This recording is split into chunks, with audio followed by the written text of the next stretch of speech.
Start.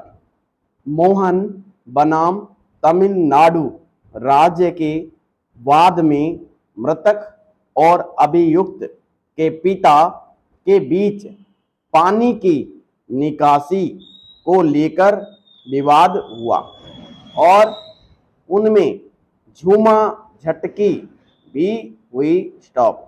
इसी बीच अभियुक्त के पिता ने अपने पुत्र अर्थात अभियुक्त को सहायतार्थ बुलाया और जब मृतक की माता ने बीच में हस्तक्षेप किया तो अभियुक्त ने उसे धक्का देकर गिरा दिया।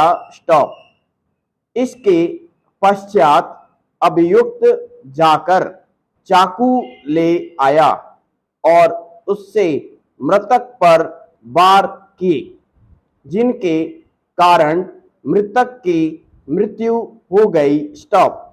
अभियुक्त ने अपनी निजी संपत्ति की प्रतिरक्षा का तर्क प्रस्तुत किया लेकिन उच्चतम न्यायालय ने निर्णय दिया कि निसंदेह ही व्यक्ति को अपनी संपत्ति की निजी प्रतिरक्षा का अधिकार प्राप्त है परंतु उसके द्वारा प्रयुक्त घातक हथियार तथा मृतक को कारित गंभीर वार यह साबित करते हैं कि उसने इस अधिकार की सभी सीमाओं का उल्लंघन किया था।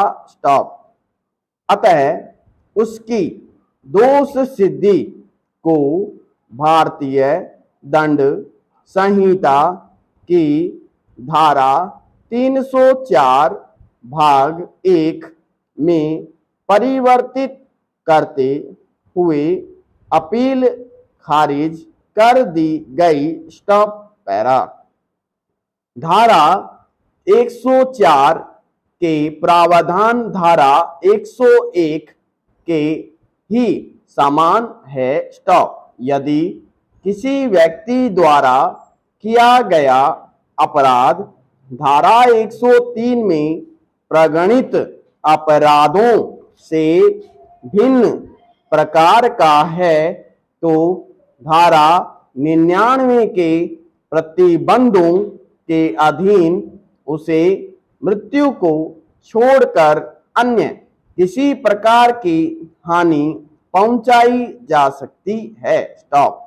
इसका कारण यह है कि हमलावर की मृत्यु तक कारित की जाने का निजी प्रतिरक्षा का अधिकार केवल उन अपराधों के लिए ही स्वीकृत है जिनमें हिंसा का प्रयोग चरम सीमा में किया गया होने के कारण बचाव का अन्य कोई मार्ग शेष न रह गया हो। स्टॉप।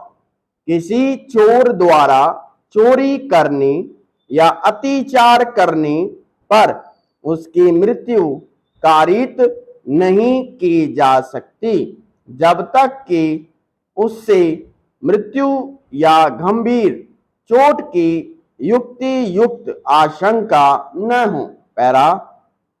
इंदर सिंह बनाम सम्राट के वाद में यह विनिश्चित किया गया कि किसी ऐसे व्यक्ति को जिसका पहले से ही भूमि पर स्थायी कब्जा है धारा 104 के अंतर्गत अपने कब्जे को यथावत बनाए रखने तथा अत्याचार को बेदखल करने में निजी प्रतिरक्षा के अधिकार का प्रयोग करते हुए मृत्यु से कोई भी कम हानि कारित करने का अधिकार है। स्टॉप। इसी प्रकार नेमीचंद बनाम राज्य के मामले में न्यायालय ने अभी निर्धारित किया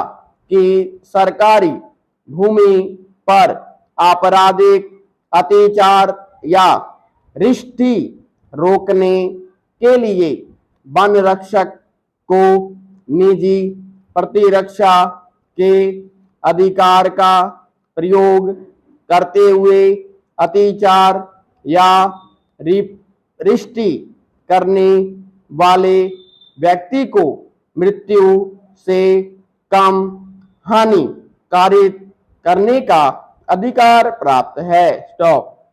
यह अधिकार उसी समय प्रारंभ हो जाता है जैसे ही संपत्ति को युक्ति युक्त खतरा उत्पन्न हो गया हो और यह तब तक जारी रहेगा जब तक खतरा समाप्त नहीं हो जाता। संपूर्ण विराम।